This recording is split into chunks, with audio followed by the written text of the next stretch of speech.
France Inter.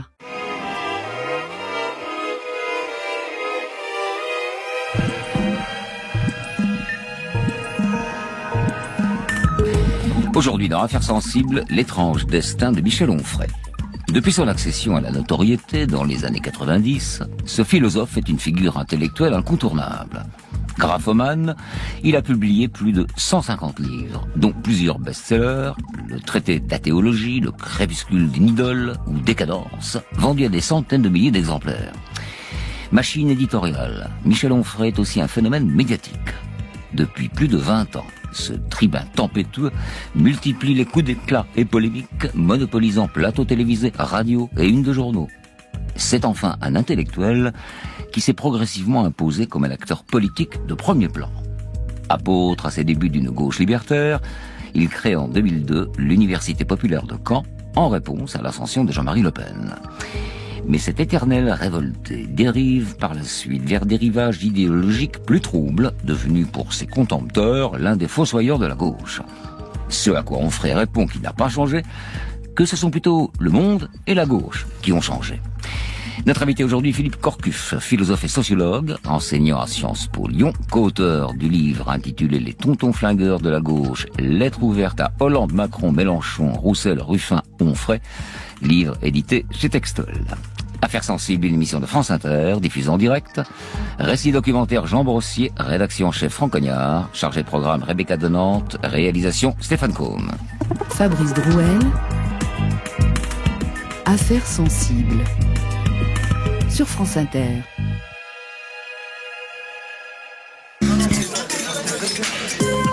Bonjour à tous, c'est bien l'assiette anglaise en direct du St. James Club, comme tous les samedis. Vous savez qu'il y a les grands rendez-vous d'histoire, il y a des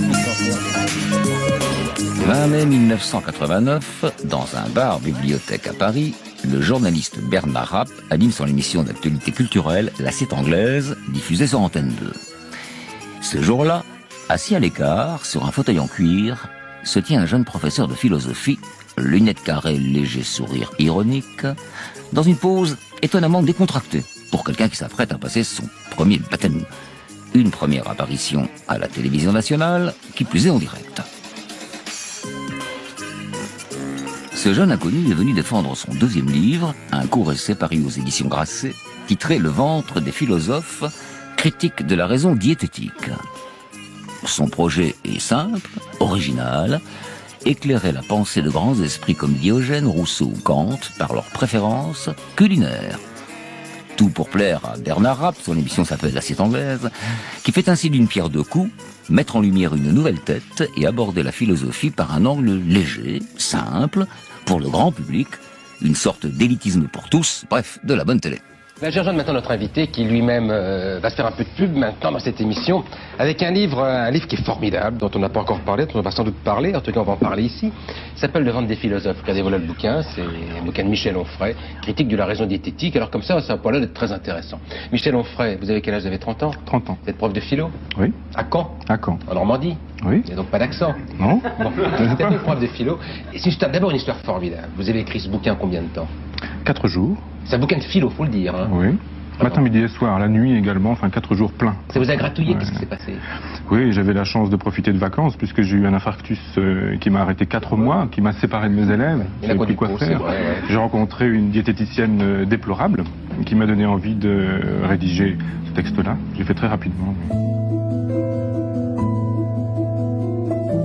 Voici donc l'acte de naissance médiatique de Michel Onfray. Pourtant, rien ne prédisposait celui qui est alors professeur de philosophie dans un lycée technique à Caen à accéder, si jeune, à une telle exposition. Issu d'un milieu très modeste, Michel Onfray a grandi et suivi des études en Normandie. Contrairement à la plupart des philosophes médiatiques, il n'est pas du sérail, il n'a aucun contact à Paris, il n'est ni normalien, ni agrégé. Il s'est formé à la philosophie loin de la capitale, à l'université de Caen, où il a rencontré son mentor, le professeur Lucien Gerpagnon. En vérité, le succès précoce de Michel Onfray apparaît comme une entrée par effraction dans le monde des lettres. Tout commence par l'envoi par la poste du manuscrit Le ventre des philosophes en 1988. Avec son infarctus, il frôle la mort, qu'il voit arriver avec un seul regret, celui de ne pas avoir eu le temps d'écrire un livre. Et c'est bien là que la graphomanie de Michel Onfray trouve son origine, dans cette santé fragile qui ne disparaîtra jamais. L'homme écrit sans cesse comme pour tromper la mort, qui peut revenir à tout instant. Le manuscrit du Ventre des philosophes est envoyé à 3 grandes maisons d'édition parisiennes, et chez Grasset, c'est l'écrivain et éditeur Jean-Paul Enthoven qui découvre le texte. Un jour qu'il n'a jamais oublié, comme il le raconte dans un documentaire de France 3 en 2001.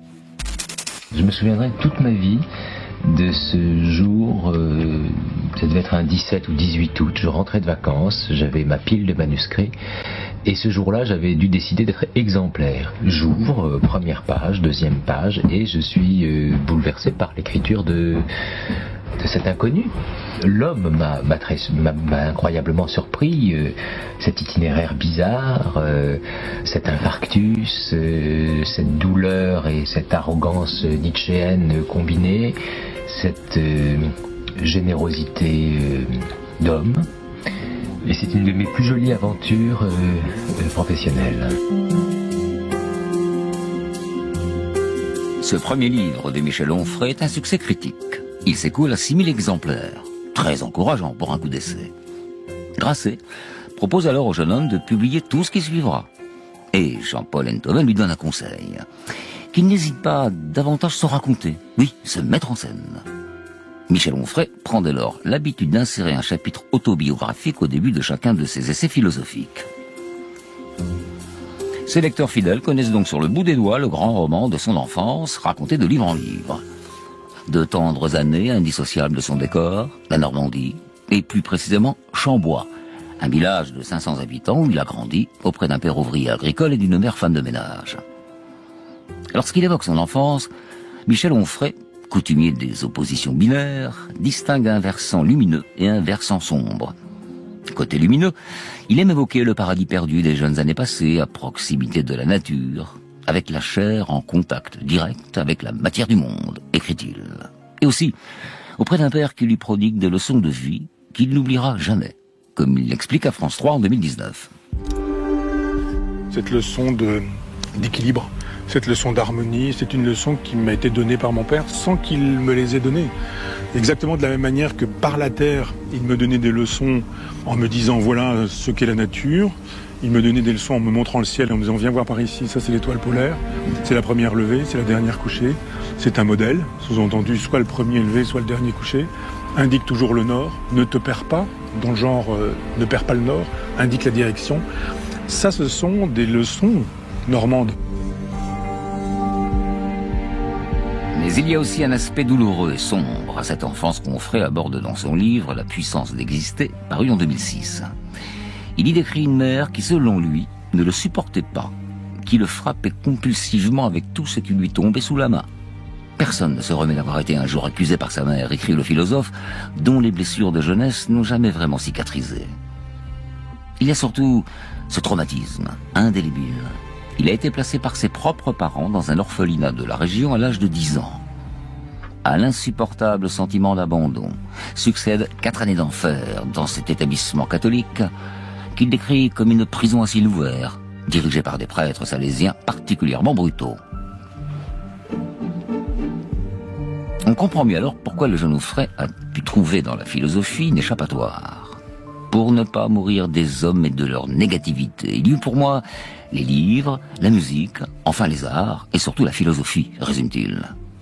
À 15 ans, il découvre Marx, Freud et Nietzsche, des coups de foudre intellectuels qui lui fournissent un stock de dynamite considérable pour faire sauter la morale catholique. Je reprends ces mots. Michel Onfray fait aussi remonter à ses jeunes années ce qu'il appelle son tempérament anarchiste et libertaire. À 16 ans, il travaille un été à la fromagerie de son village, une expérience marquante qui lui fait découvrir la violence du monde du travail. Il s'en explique sur France 3 en 2001 dans un documentaire qui lui est consacré.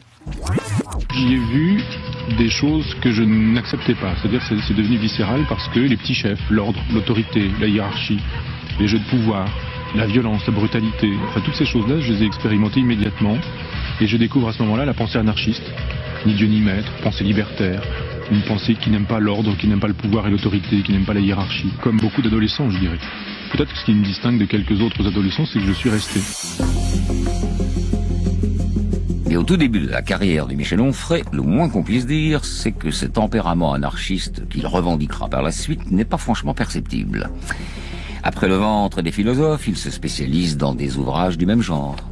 En 95, il publie La raison gourmande, où il disserte sur les bulles de champagne Dom Pérignon, avant de publier l'année suivante une théorie du sauterne, une réflexion philosophique sur le célèbre vin liquoreux, on n'a connu plus contestataire. En tout cas, ces ouvrages décalés et légers sont bien pratiques pour se faire inviter dans les médias. Bernard Pivot s'en tige d'ailleurs de cet original qu'il invite à 2 reprises dans son émission Bouillon Culture. Mais le jeune ambitieux se lasse de cette étiquette de philosophe bon vivant qui lui a pourtant permis de se construire une notoriété. Un philosophe, une spécialité, on ferait le vin, la cuisine, la gastronomie, c'est très bien pour les journalistes. Donc je pouvais commenter les œufs de Pâques, je pouvais commenter le foie gras de Noël, je pouvais commenter l'arrivée des coquilles Saint-Jacques, je pouvais commenter le poulet bio ou je ne sais quoi. Et puis c'était bien aussi pour les philosophes qui se disaient c'est très bien, ça c'est un semi-philosophe, il n'est pas sur nos terres, on n'a pas de champ à partager dans cette aventure, on le laisse sur ce créneau-là, il n'est pas gênant. Et là je me suis dit alors j'arrête quoi. Soucieux de casser son image de dandy esthète, Michel Onfray publie en 97 Politique du rebelle, sous-titré Traité de résistance et d'insoumission. C'est son premier véritable succès de librairie avec 35 000 exemplaires vendus.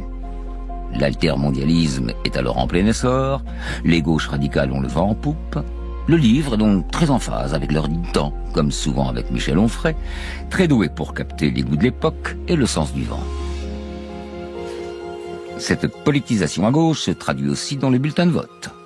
À la présidentielle de 2002, Michel Onfray annonce soutenir la Ligue communiste révolutionnaire et son candidat Olivier Besancenot.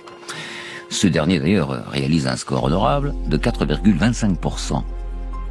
Mais ce résultat est éclipsé par le coup de tonnerre de la soirée, l'accession surprise de Jean-Marie Le Pen au second tour. Quelques semaines après ce séisme politique, Onfray, qui a désormais les moyens de vivre des droits d'auteur versés par Grasset, décide de quitter l'éducation nationale pour lancer une université populaire à Caen, reprenant un concept apparu en France à la fin du 19e siècle. Décision qu'il annonce sur France Inter à l'été 2002. J'en avais assez des vexations de ma direction, de l'administration, et puis j'avais surtout envie de faire autre chose. Donc à la rentrée, je crée une université populaire à Caen. Ça veut dire quoi, une université populaire ? Mais écoutez, c'est un cours libre, on pourrait appeler ça un cours libre, un séminaire libre, enfin d'une certaine manière, je sors de l'éducation nationale, de l'État et des programmes, et librement, je fais un cours pour qui voudra, parce que j'ai envie de transmettre, j'ai envie de ne pas capitaliser, je me sens radicalement un homme de gauche et j'ai pas envie de thésauriser, de capitaliser mon savoir, j'ai envie de le distribuer, j'ai envie de le rendre. Plus tard, Michel Onfray insistera beaucoup sur le lien entre ces 2 événements. L'accession au second tour de Jean-Marie Le Pen et la création de son université populaire. Mais il s'agit en partie d'une reconstruction a posteriori, car en 2002, cette motivation politique est secondaire dans le discours d'Onfray. Comme on vient d'entendre, ce qui compte surtout pour lui à ce moment-là, c'est d'échapper au carcan de l'éducation nationale, d'enseigner autrement et de toucher un public plus large. Et précisément, le public est au rendez-vous. Au lancement, en octobre 2002, la salle est comble. Et la première année, le philosophe et ses associés attirent 10 000 curieux à cette université. Mais est-elle vraiment populaire autant que le prétend Onfray dans les médias ? On peut en douter. Dans les amphis, on trouve beaucoup de retraités, très peu de jeunes. Pour l'historien Nicolas Chavassier-Louis, auteur d'une enquête sur Onfray, les cours se tiennent devant un océan de calvitie, de teinture et de cheveux blancs. L'historien ajoute, un peu cruel, qu'à laisser traîner ses oreilles dans la queue qui se forme avant l'ouverture des lieux. On entend parler croisières sur le Douro, travaux dans la résidence secondaire, week-end au Mont-Saint-Michel, héritage et succession compliquée. Quoi qu'il en soit, cette université offre à Michel Onfray une formidable tribune. L'expérience de Caen passionne les médias. Et le projet intellectuel du philosophe intrigue également. À partir de 2002, il commence un cycle de conférences qui va durer 13 ans, intitulé « Contre-histoire de la philosophie ».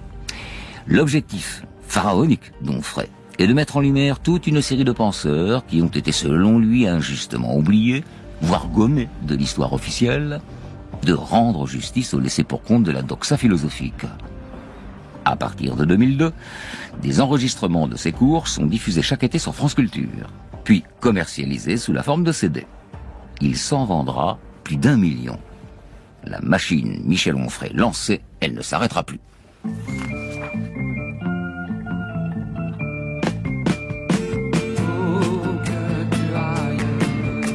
Il y aura de l'eau, de la paille, il y aura de l'eau, de la paille et de l'herbe tendre au terrain sur ton chemin.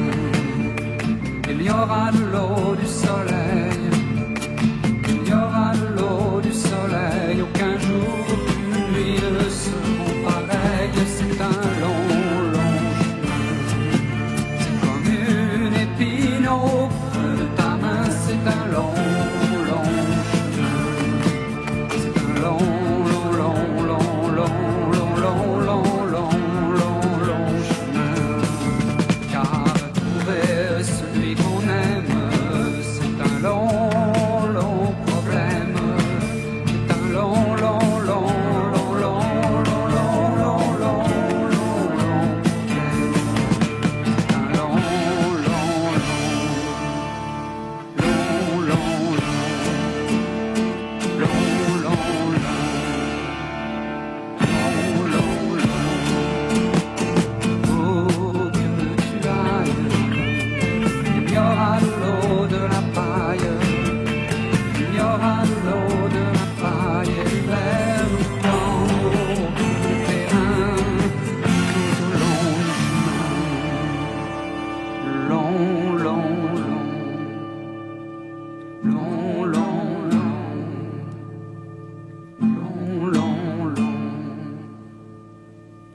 long, alors quand ce sera lui, pour au-devant de lui,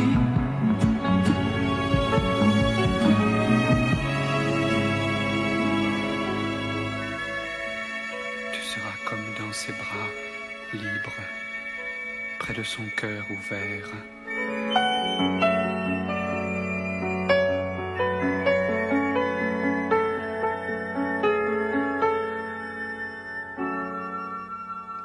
Vous écoutez Affaires sensibles sur France Inter. Aujourd'hui, l'étrange destin de Michel Onfray.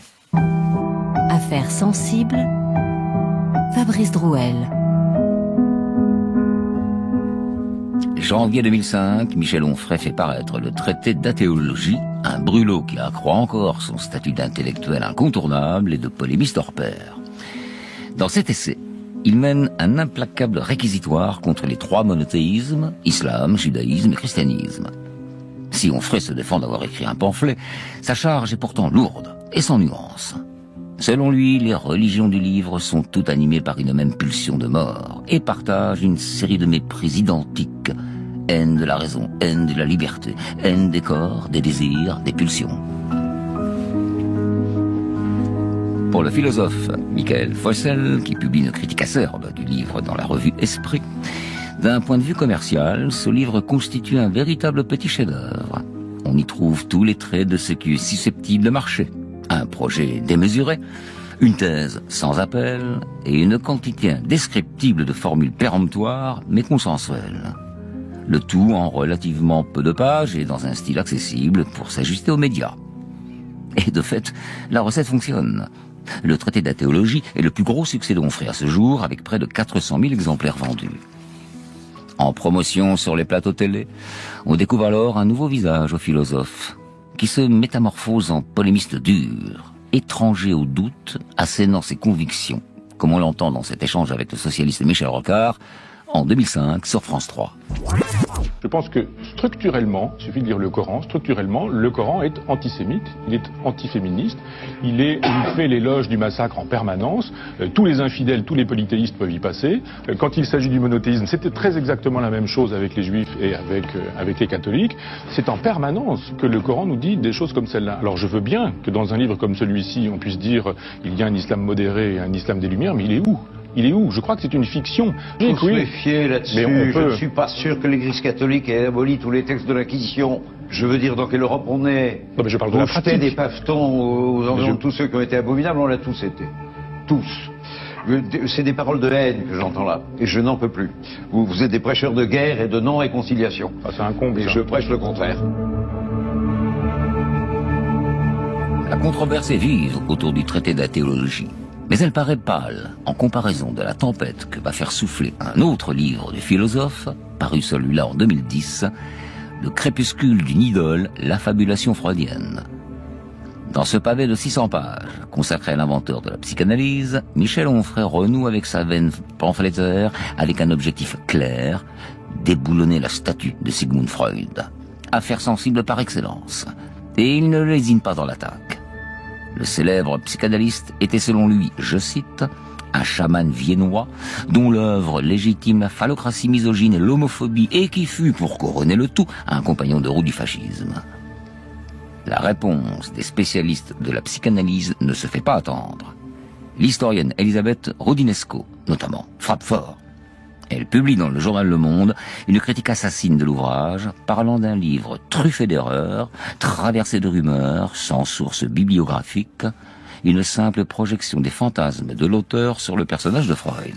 Ce qui est préoccupant, c'est l'idée que quelqu'un qui raconte n'importe quoi, qui a fondé une université populaire, qui a un public important, qui vend des livres et qui fait des best-sellers, puisse avoir des adeptes et qu'on croit ce qu'il dit. Adepte ou lecteur?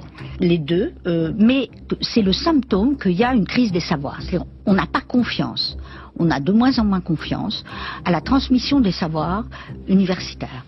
On vomit l'université, il y a tout un courant populiste, on méprise les professeurs, on méprise les enseignements. Je ne fais pas partie des gens qui sont académiques, hein, mais il y a une espèce de crise. Et du coup, on se met à croire n'importe quoi. Au moment du traité de la théologie, le parfum de scandale bénéficie à Michel Onfray, décuplant ses ventes. En 2010, la polémique lui profite à nouveau. Il écoule son ouvrage sur Freud à près de 200 000 exemplaires. Mais sa réputation de penseur ne ressort pas à même. L'idée s'installe en effet que Michel Onfray, pour fondu qu'il soit de philosophie, n'est pas un auteur sérieux ou digne de confiance. Dans le sillage d'Elisabeth Rodinesco, d'autres universitaires prennent la parole. L'historien Guillaume Mazot, par exemple, spécialiste de la Révolution française, critique le manque de rigueur, selon lui, d'un livre précédent du philosophe, La religion du poignard, éloge de la figure de Charlotte Corday. Affectant la posture du visionnaire incompris des élites parisiennes, Onfray balaye d'un revers de la main les centaines de travaux scientifiques publiés depuis au moins 40 ans qui contredisent ces caricatures, ajoute Mazot, qui souligne qu'on ne peut pas être spécialiste de tout et qu'Onfray ferait bien de s'en souvenir. Ambiance. Dans les années qui suivent, le fossé entre le monde universitaire et le philosophe se creuse. En 2012, Onfray écrit un essai sur Albert Camus, intitulé « L'ordre libertaire », bel oxymore. Le livre consterne un spécialiste de l'écrivain, Jean-Yves Guérin, qui critique un pavé touffu, désordonné, rempli d'erreurs et de bourdes. On se demande parfois si l'éditeur a fait lire le manuscrit avant de l'envoyer à l'impression, ironise-t-il. Alors Onfray s'agace. L'allergie à la contradiction dont il semble souffrir le pousse à monologuer face au public de son université populaire plutôt que de se confronter à ses pairs. Et tout cela prend parfois des proportions haineuses. En 2014, il publie un texte où il remet en cause les universitaires dans leur ensemble, se moquant, je cite, des fonctionnaires de la recherche grassement payés pour conclure qu'il n'y a plus rien à trouver, qui passent leur vie le regard perdu dans une poubelle, lu par personne, défenseur d'une vulgate qui leur vaudra salaire et retraite. La charge est lourde. Et à l'été 2013, Onfray offre une démonstration spectaculaire de son caractère irascible. Invité d'une table ronde à Balma, en Occitanie, il prend à partie le public pour faire chasser de l'estrade le philosophe Michael Parer, qui a commis la grande faute d'écrire un livre critique à son encontre. Et moi, je ne débat pas avec des gens qui estiment que je suis un imposteur. Qui remplit la salle? Eux ou moi? Donc, je dis simplement que laissez-les faire leur débat contre moi, sans moi. Je souhaiterais qu'ils le puissent. Non, mais si. Je souhaiterais qu'ils puissent faire leur débat sans moi. On ne débat pas avec des imposteurs. On ne débat pas avec les imposteurs. Moi, je ne débat pas avec les gens qui me traitent de nazis, de fascistes, de pédophiles. J'ai droit à ça en permanence. Donc c'est normal. Ils sont rien, ils n'existent pas, ils pissent sur les trucs pour pouvoir exister. C'est normal, je connais la jalousie, l'envie, le ressentiment, c'est normal, ça fait partie du monde. Je dis simplement qu'ils fassent leur cinéma sans moi. Les relations de Michel Onfray avec la gauche se tendent également. Celui qui a successivement soutenu Olivier Besancenot, José Bové et Jean-Luc Mélenchon se dit dégoûté du monde politique, au point de ne plus vouloir voter. Et il semble décidé à faire de la gauche son meilleur ennemi, fustigeant ce qu'il appelle la terreur idéologique activée par cette mafia qui se réclame de la gauche. Dans les médias, il multiplie les déclarations polémiques qui lui valent d'immédiates levées de boucliers.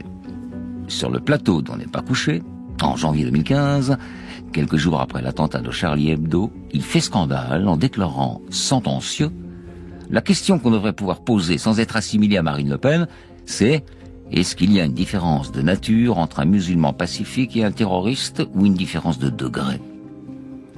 En mars 2015, une autre petite phrase a fait réagir, et jusqu'au sommet de l'État. Vantant son absence de sectarisme, Michel Onfray confie au journal Le Point qu'il préfère une analyse juste d'Alain de Benoît à une analyse injuste d'Alain Minc, Jacques Attali ou Bernard-Henri Lévy.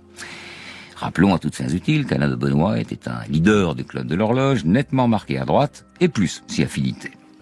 Ce sur quoi le Premier ministre de l'époque, Manuel Valls, l'épingle sur Europe 1.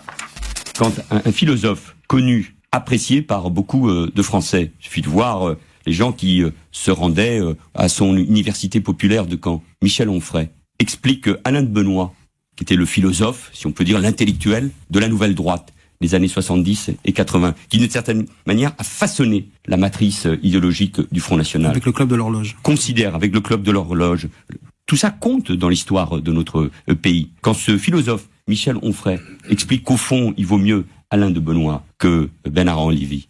Michel Onfray qui vient de la gauche radicale. Mais comment voulez-vous que des Français... Vous croyez que ça a une grande influence ? Non, mais ça veut bien dire... C'est un très grand philosophe. Non, Jean-Pierre Elkabbach, ça veut dire qu'on lui perd... passe parce qu'il est... Non, ça veut dire qu'on perd... Albert Camus, mais pour le reste... On perd les repères. La réponse de Michel Onfray à Manuel Valls est lapidaire: c'est un crétin, pose-t-il sur France Inter. Cette passe d'armes entre le Premier ministre et les séistes, en fait, est révélatrice d'une tendance de fond à l'époque. L'importance croissante prise dans le débat public par les polémistes, prescripteurs d'invectives à défaut de débat. Michel Onfray, Alain Finkielkraut, Michel Houellebecq, Éric Zemmour, tous monopolisent l'espace médiatique, supplantant sur les plateaux télé les hommes politiques. Tous alimentent, chacun à leur manière, l'angoisse existentielle qui saisit la société française, dans le sillage des attentats de 2015, faisant entendre la même musique décliniste. En 2017, Michel Onfray fait ainsi paraître Décadence, une fresque crépusculaire où il pronostique l'effondrement inéluctable de notre civilisation. Thèse qu'il défend ici sur TV5 Monde. Vous êtes dans ce tragique, dans cette espèce d'impasse où vous dites rien n'est possible, il faut sombrer avec élégance. Oui, c'est déjà beaucoup. C'est votre expression. Oui, c'est déjà beaucoup.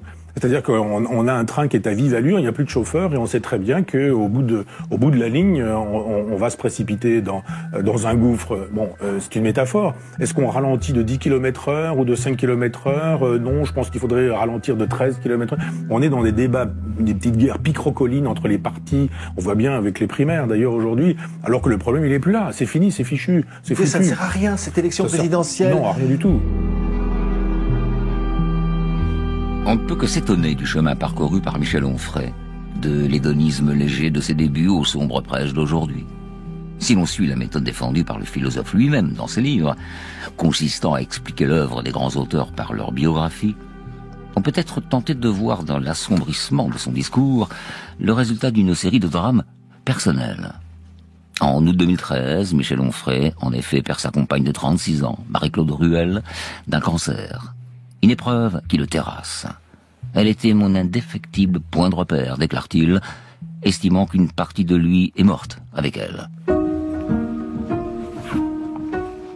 En 2018, il subit un deuxième AVC qui nécrose une partie de son cerveau, avec des séquelles irréversibles sur son champ visuel. Je vis dès à présent avec ma mort en moi, confie-t-il à la Nouvelle Revue Française. La même année, il quitte avec fracas l'Université populaire de Caen, vexé par la décision de France Culture de cesser la diffusion radiophonique de ses cours. Le philosophe est de plus en plus isolé. S'astreignant à une discipline de moine, il écrit frénétiquement, publiant 1 à 2 livres par an, d'intérêt inégal, reçus avec tiédeur par la presse quand ils ne sont pas carrément ignorés. En 2020 enfin, Michel Onfray franchit une nouvelle étape dans son évolution idéologique en créant une revue souverainiste qu'il intitule Front Populaire. Un projet qu'il explique dans une vidéo publiée sur sa chaîne YouTube Onfray TV. Ce sera une revue souverainiste de droite et de gauche, avec ceux qui croient en Dieu et ceux qui n'y croient pas. Il s'agit contre le front populicide des Maastrichtiens d'opposer un front populaire, non pas pour recycler des personnels politiques du genre Front National ou France Insoumise, ça ne nous intéresse pas du tout. On a juste envie de faire de telle sorte que ce soit une machine de guerre qui puisse rendre possible un lieu pour la plèbe, un lieu où on puisse penser, élaborer, un lieu où on puisse être critique bien sûr, mais surtout positif. Si Michel Onfray ambitionne de réunir dans sa revue des souverainistes ni de gauche ni de gauche, dans les premiers numéros on trouve, par exemple, des contributions de l'intellectuel Alain de Benoît, encore lui, du maire de Béziers, Robert Ménard, ou encore de Philippe Vardon, proche du Rassemblement National. Marine Le Pen elle-même se réjouit dans un tweet de la création de la revue, y voyant une initiative positive. Comme ça c'est clair. En tout cas, la revue est un succès indéniable. Les premiers numéros se vendent à près de 100 000 exemplaires. Le philosophe y trouve un nouveau support pour déployer ses idées toujours plus radicales.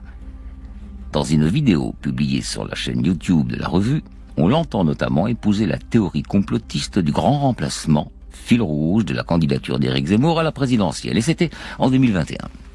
Nous, à Front Populaire, notre souci, c'est commençons par revenir aux faits. Et plutôt que de dire, alors, droite ou pas droite, gauche ou pas gauche, grand remplacement, bien ou pas bien, bon ou pas mal, je like ou je nique le grand remplacement. On se dit, mais attendez, y a-t-il un grand remplacement? L'ONU dit oui, la démographie dit oui, les indigénistes disent oui, et quand Renaud Camus le dit, on dit, ah bah non, c'est un fasciste. Il y a juste un moment donné où on se dit, mais dans 50 ans, quid de la France? Dans 2 siècles, quid de l'Europe? Et si on demande aux démographes qu'ils répondent à ces questions-là, ils nous disent, mais bien sûr qu'il y a un grand remplacement.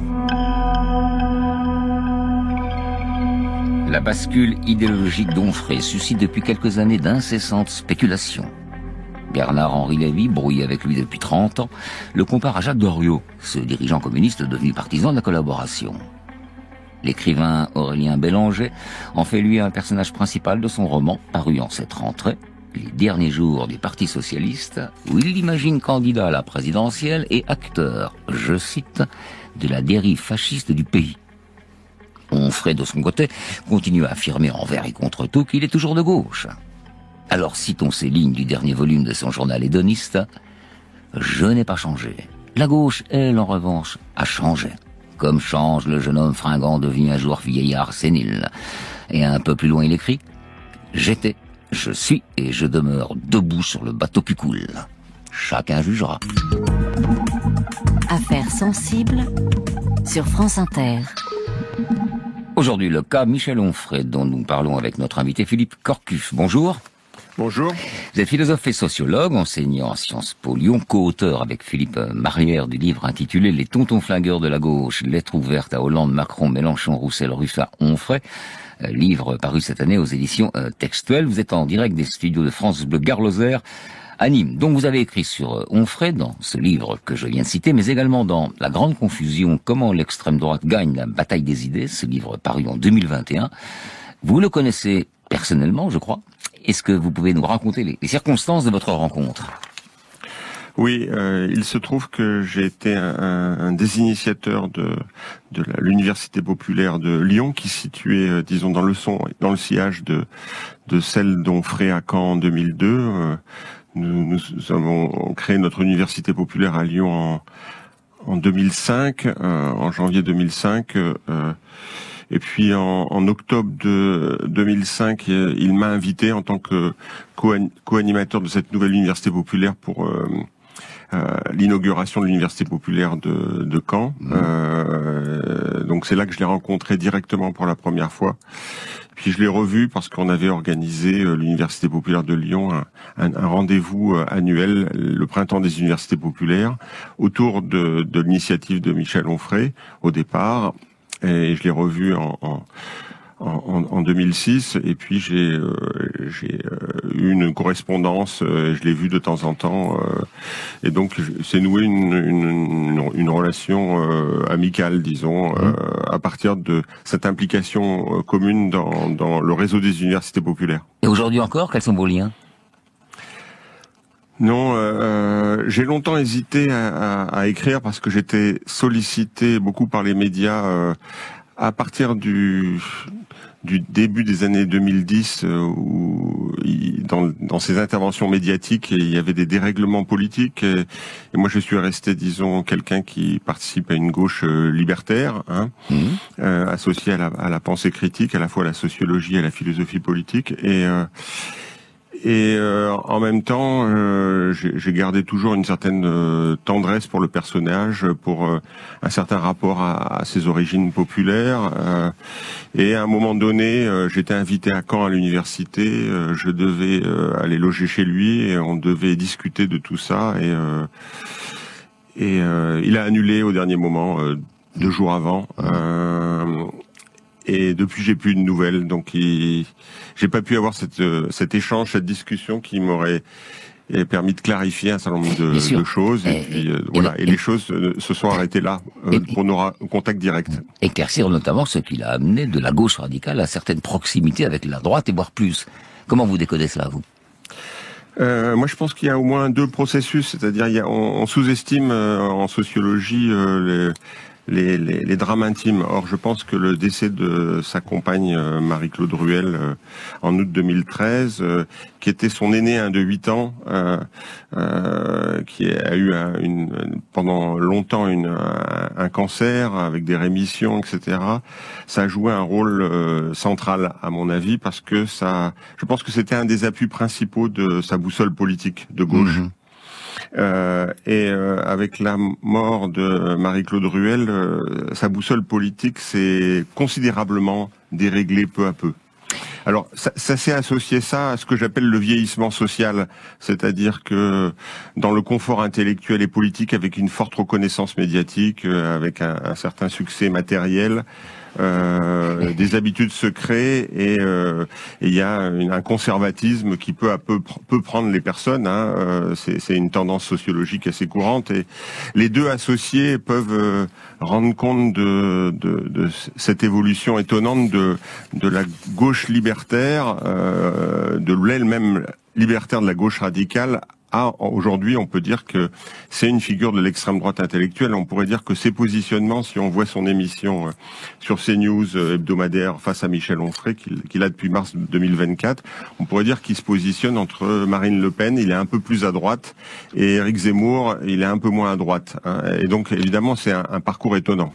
Mais qu'est-ce qu'ils ont tous, ou presque tous, ces gens qui étaient à gauche quand ils étaient jeunes et qui sont à droite quand ils prennent de l'âge? Comment vous expliquez ça, vous? Parce qu'il n'y a pas que lui, hein? Non, alors il y a des tendances générales au conservatisme. C'est la chanson de Brel, les bourgeois. Ouais. Une tendance à être rebelle plus jeune et à être plus conservateur. Dans le cas des bourgeois, c'est lié à un milieu social aisé, ce qui n'est pas le cas de Michel Onfray, donc ça crée une particularité. Ça, c'est une tendance qui peut se répéter à travers le temps. Ce qui se passe aujourd'hui, c'est quelque chose d'autre que j'appelle le confusionnisme, c'est-à-dire qu'il y a une tendance à un certain effondrement du clivage gauche-droite aujourd'hui pour penser la politique, pour des raisons assez différentes. Et puis, c'est développer ce que j'appelle un espace confusionniste, c'est-à-dire des interférences, des hybridations entre des thèmes, des postures d'extrême droite et de gauche. Et c'est cet espace confusionniste, disons, qui se développe aujourd'hui. Et finalement, Michel Onfray est devenu d'abord une des figures principales de ça avec la création de la revue Front Populaire, parce que c'est la première revue confusionniste au sens où des thèmes et des auteurs d'extrême droite, de droite et de gauche se mêlent pour créer un nouveau bougli-bougla qui d'une certaine façon, dans le contexte d'extrême droitisation en France et dans le monde, favorise plutôt l'extrême droite. Mais à quelle fin ? Et il n'y a pas de fin, c'est-à-dire que il n'y a pas de finalité, il n'y a pas de conscience très claire, c'est-à-dire que c'est pas un complot. Michel Onfray, vous l'avez dit, est dans une logique complotiste largement. Il y a la théorie du grand emplacement. Il avait aussi, au moment de la primaire de gauche en 2017, inventé un complot complètement extravagant qui était que François Hollande avait truqué les urnes de la primaire au premier tour pour faire gagner Hamon. Et faire gagner Hamon pour qu'il perde et que Macron gagne, ce qui est complètement ahurissant par rapport à l'état des rapports entre François Hollande et complètement. Il a dit ça sur Public Sénat, il l'a répété dans le l'Obs. Donc il est dans une logique complotiste. Lui, là, ce qui se passe, c'est quelque chose qui est largement, disons, non conscient. La particularité de Michel Onfray ici, c'est peut-être la rebellitude, c'est-à-dire l'impression d'être contre ce qui serait dominant. Or, en fait, c'est un paradoxe qu'on connaît aujourd'hui, qu'avait déjà expérimenté Éric Zemmour, c'est que il est, vous l'avez indiqué, très puissant médiatiquement, beaucoup plus que beaucoup de gens, et notamment tous les universitaires qu'il peut haïr. Et en même temps, il passe son temps à dénoncer les complots médiatiques, la domination des médias contre lui, contre la vraie pensée, etc. Donc c'est cette dénonciation ultra-médiatique des médias est devenue une figure des dérèglements actuels. Et donc qu'on peut traduire par manque de repères, qui fait lui du confusionnisme. Oui, complètement. Il y a un élément de dérèglement. Alors, ce qu'il fallait ici, dans son cas aussi, c'est que c'est cette graphomanie dont vous avez parlé et qui le conduit à écrire trop de livres sur trop de choses de manière trop rapide, d'être spécialiste de tout et donc de s'éloigner de la rigueur intellectuelle. Et donc, c'est plus facile de sauter quand on n'est pas astreint au canon de la rigueur, d'une certaine humilité intellectuelle, du sentiment de ce que c'est que la fragilité du travail intellectuel. Dans ce cas-là, on peut parler de tout et finalement finir par faire une émission hebdomadaire sur CNews qui finalement est une forme, disons, de zémourisme toutes les semaines. Bon. Onfray n'arrête pas de dire « Mais non, je n'ai pas changé, c'est la gauche qui a changé, je suis toujours de gauche. » Pourquoi s'obstine-t-il dans cette déclaration ? Parce que tout montre, et on vient de le dire dans le récit, et vous l'avez confirmé, que la rive de sa pensée politique n'est plus à gauche, elle est rive droite maintenant. Oui, rive d'extrême droite même. Donc, ça se voit qu'il a changé, parce que c'est vrai, il dit sans arrêt je n'ai pas changé, mais si on prend Politique du rebelle, qui a été son premier grand succès en 97, qui est célébré dans Politique du rebelle ? Michel Foucault, Gilles Deleuze, mai 68. Et dans Politique du rebelle, le sous-titre de la 4e partie, c'est célébration du gaz lacrymogène, c'est-à-dire ça valorise les affrontements de rue avec la police. Bon.